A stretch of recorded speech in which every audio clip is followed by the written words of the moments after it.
Walang gamot ang kamatayan, may lunas ang karamdaman. Ray Herbal Food Supplement, dito ka tatagal.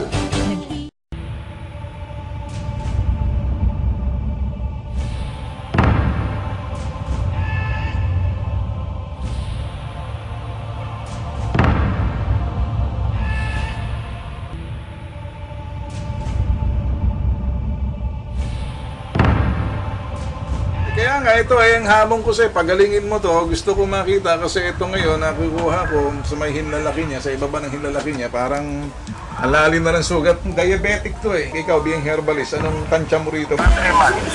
3 months. Tingnan ko nga kung talagang mabisa yung herbal mo. Hindi ko na pagaling yan. Magre-resign ako. Sige. Okay, sige. Tinanggap na ni Ray Herrera yung hamon ko. Pagagalingin daw yung sugat mo na yan.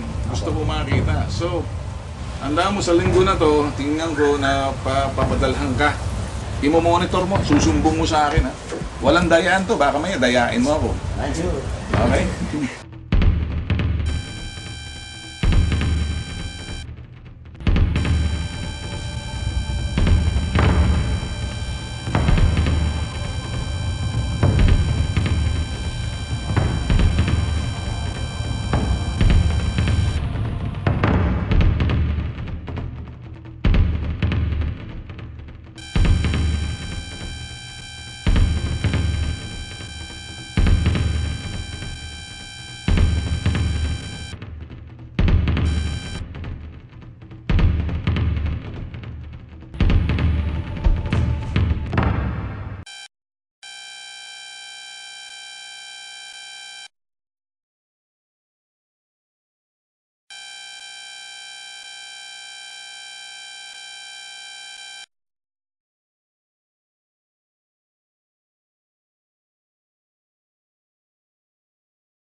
Mag-iisang buwan na po ako.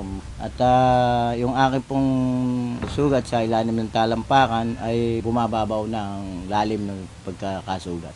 Sa simula ko na nung uminom ako hindi man ako nakakaramdam ng pagkirot ng aking sugat. Minamanmanan ka namin kung nagbago ng estado ng sugat mo, dyan sa paano yan? Naunang tanong ko sa'yo, binibisita ka ba ni Karay at mga tauhan niya?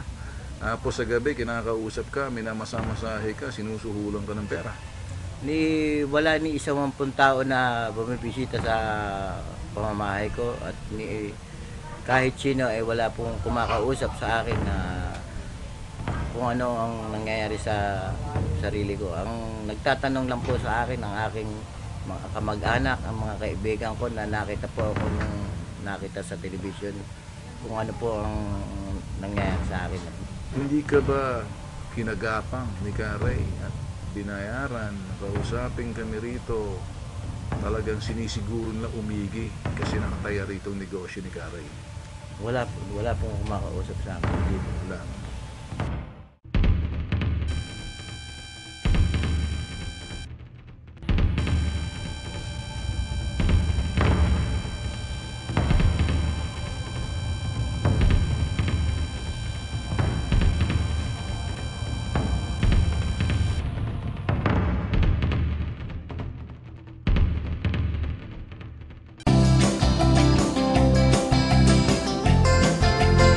Walang gamot ang kamatayan, may lunas ang karamdaman. Ray Herbal Food Supplement, dito ka tatagal.